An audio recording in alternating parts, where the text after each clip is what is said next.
This episode of Anxiety Slayer is sponsored by BetterHelp. Give online therapy a try and save 10% on your first month at betterhelp.com/slayer.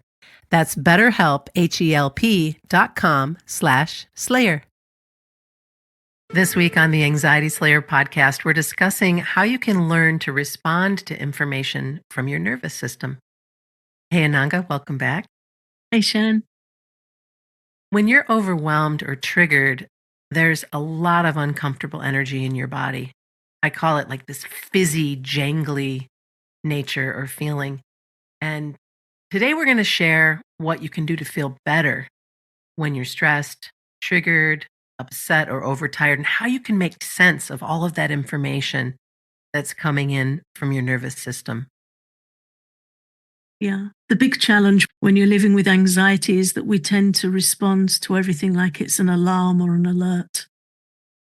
And Ayurveda teaches that when that energy that we've discussed many times before, when the Vata energy is high, then we tend to quickly go to worst case scenario thinking. So whatever we're experiencing can make us feel triggered because you can feel like there's just so much going on inside you that you really don't want to hang out with yourself. You don't want to be there. So that's the big challenge with anxiety. And then we can feel drawn to distraction, something that's going to give us a quick burst of relief, something that's just going to take us away from those feelings.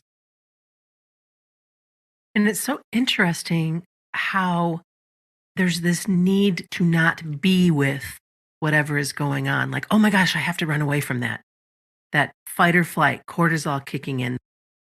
What if you sat with that for a moment and reminded yourself that this is okay? Sometimes this happens. I'm going to breathe. I'm going to look after myself. I don't have to scroll. I don't have to lose myself in watching a bunch of episodes on Netflix or playing games on my phone or whatever it is that we often do to change how we feel. But what if we sat with it a bit? That's the other challenge, isn't it? It's just so easy. We have right at our fingertips, as we recently discussed, so many ways to distract ourselves. Mm. I was talking with a friend a few days ago, and she just sat down to watch one episode of something. And she said the second the episode finished playing, the next one came on, and then the next one came on. Mm-hmm. You know, we recently talked about that infinite scrolling. We've got that in so many ways. The next episode loads up. You get to the bottom of a screen of looking at something, and actually there is no bottom anymore. There's no line where you can say, do you want to continue to the next screen or not? It just keeps going. Mm-hmm. And it's all too easy for us to get caught. You once referred to this as cheap dopamine.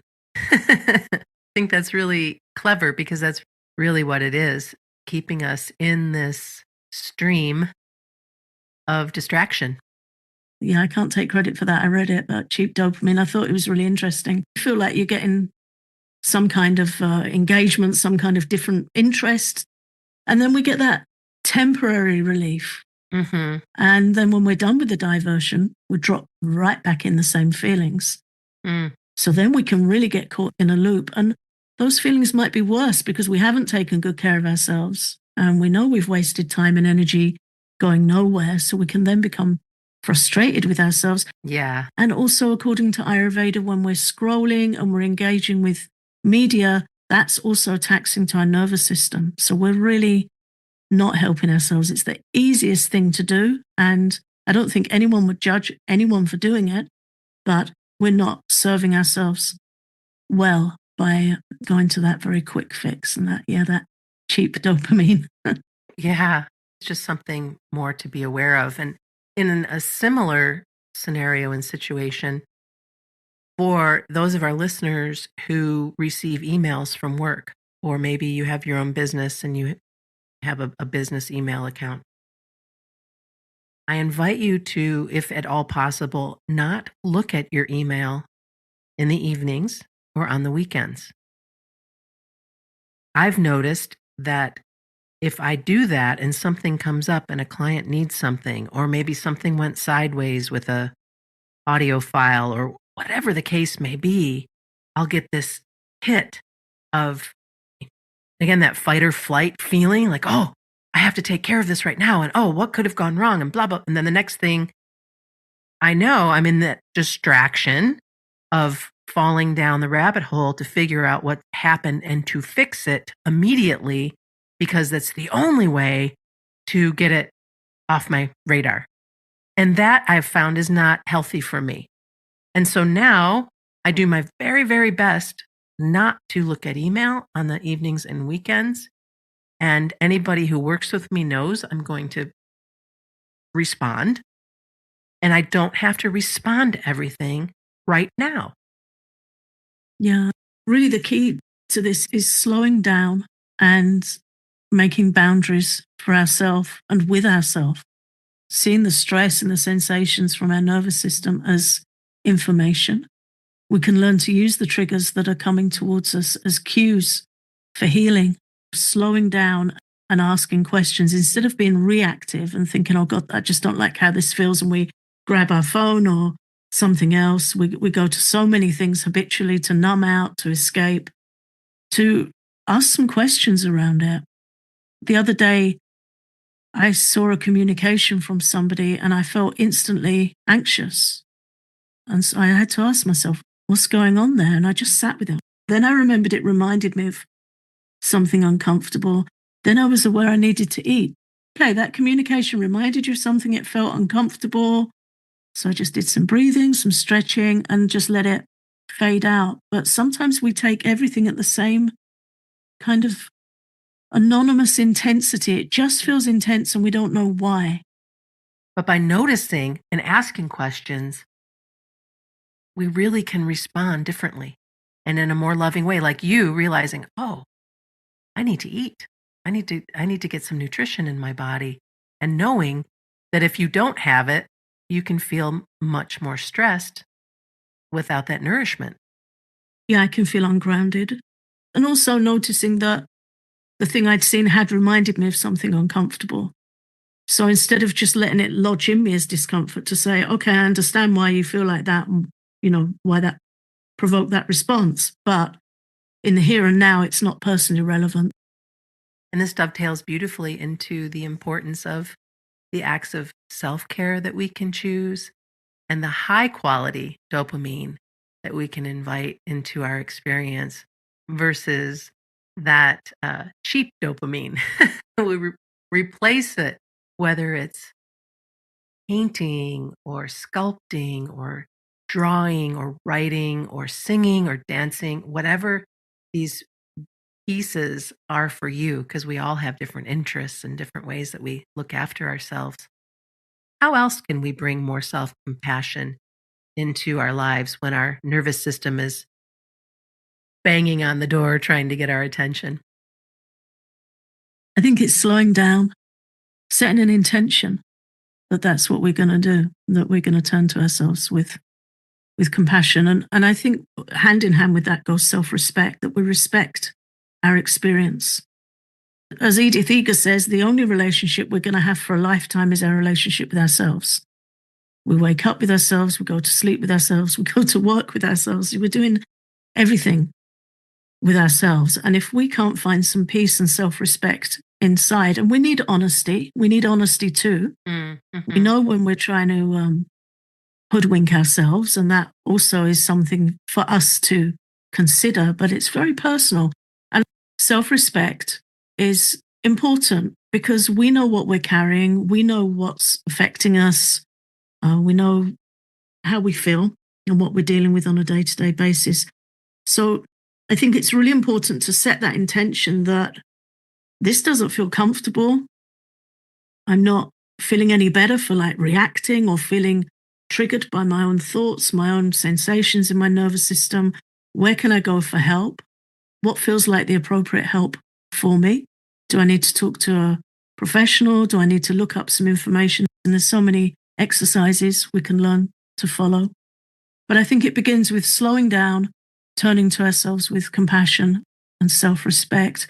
And as you were talking, Shen, I was thinking, we talked about cheap dopamine, and then I started to think of it as like junk food. Mm-hmm. And junk food we know doesn't feel good and it doesn't do us good. And when we turn to ourselves with compassion and make choices that are going to help us genuinely feel better and be proactive about our well-being, then that's nourishment. That's true nourishment. It's the opposite to junk. Here are a few additional suggestions for supporting your nervous system. The first almost goes without saying is tapping, noticing how you feel and finding a script, finding some words so that you can tap through what's going on in your body. And we have many guided tapping sessions that you might want to explore. One is called SOS tapping, or what if it's going to be okay tapping, which is so sweet in itself because just asking that question can help you remember how often it truly has been okay, even when we've created the most hellacious stories and fears and whatever has come up to make us feel so strangled and small. What if it's going to be okay? That's what I love about tapping, is that it turns down the fear and turns up the resourcefulness. And then we start to develop self-trust, and we start to remember times when we've got through things, or we start to settle into a course of action that we're happy with if something does need attending to. And that, what if it's going to be okay tapping? It ended up being called something slightly different on Patreon, but it's easy to find. That's one of my favorite sessions I've ever recorded. Mm. And it starts off quite personal because I share something I was going through when I needed to do this kind of tapping. And then I thought I'd like to share this with our patrons, because very often we've got the experience we're dealing with, the facts of the thing. And what we really suffer with is our mind and our dialogue and our story around things. So our nervous system might be saying to us, hey, I need a bit more warmth. I could do with some soup or a hot drink or a warm bath or a laugh with a friend. And we're saying, what's wrong now? Yeah. Which is just feeding back into it and making it more anxious. But it's just telling us, hey, I'm a bit rattled today. Could we have an early night? Can we curl up with a hot pack? Could we have some lavender diffusing? There's all these ways where we can attend and befriend our feelings and turn to ourselves with loving care. And then we really are going to start to feel more settled, and we're going to gain self-respect because we've turned to ourselves and helped ourselves. And that's one of the best feelings, when instead of fleeing to scrolling, we think, I think I need something gentle, something easy, something warming, and I could use some time with creativity. Maybe I can do some coloring or some sketching and listen to something gentle, put some gentle music on. They're all ways of responding rather than reacting, but they're also helping. Mm-hmm. You also might want to consider affirmations, and whether you write some for yourself or listen to a recording, affirmations can really help lift your spirits and help you get into this loop of positivity. I love writing them for myself, but I've also created some recently with your music to back them for our Patreon. And that's something that you can get at patreon.com/anxiety slayer. Yeah, those affirmations you created are on my MP3 player, and I've been really enjoying them. Hmm. It's like changing the record in your head, isn't it? Yeah. We can either have this negative soundtrack playing, which is just causing us more and more suffering, or we can switch it out and practice having a more positive soundtrack playing. And it's not always easy, and it does require persistence. But if we keep coming back to it and keep drawing the mind to a better place, eventually it starts to give over, and that feels a lot better.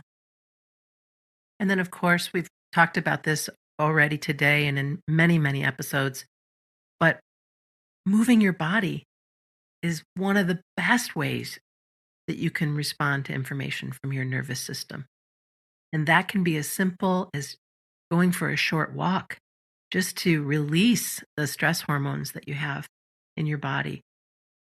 Doing some yoga, following along a qigong practice, dancing to your favorite song. Sometimes I just like to put a really good piece of music on and dance. That needs to go on Patreon. No way.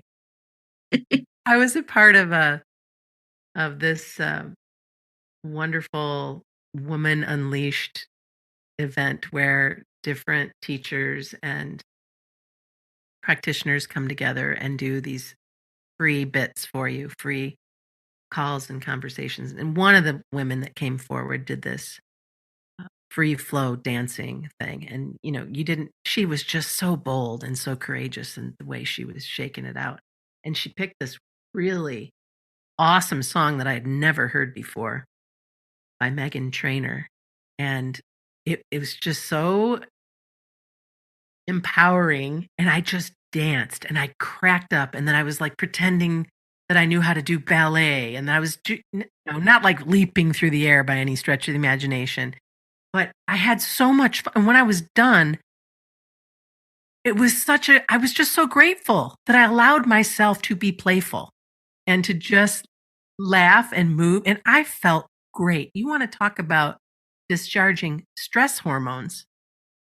And yeah, had my husband walked in, he wasn't home. Had anybody witnessed me doing that, it would have also turned into a laugh. And that would have been fine as well. But it was something so freeing about that. So if you could have the courage, I dare you to allow yourself to dance to your favorite song.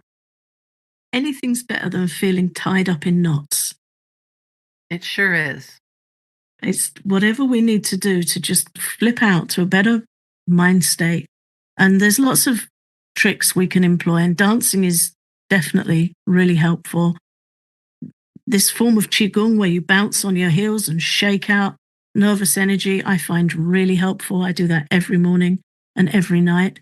Whatever support works for us, have a think about what might be helpful for you to turn to your nervous system and support it. Choose an action that's going to help it. You might want to make a list and stick it on the fridge or on the wall somewhere and go to that list when you're feeling overwhelmed, because sometimes we know we need to do something and we can say, I don't even know what I need to do. Go to the list. You have 4 or 5 things on the list and pick one and do it. Yeah, because if you think about how often you have your phone in your hand, you just go to the notes and see what appeals to you. It's such a smart way to respond to whatever your nervous system is getting your attention with. Be prepared, and you're going to feel so much better. If you want to receive more anxiety support, you're welcome to visit our Patreon, where you can get a deeper dive into some of the topics we cover, as well as over 200 downloads, including all of our guided relaxations, just for supporting our podcast. Learn more at patreon.com/anxietyslayer.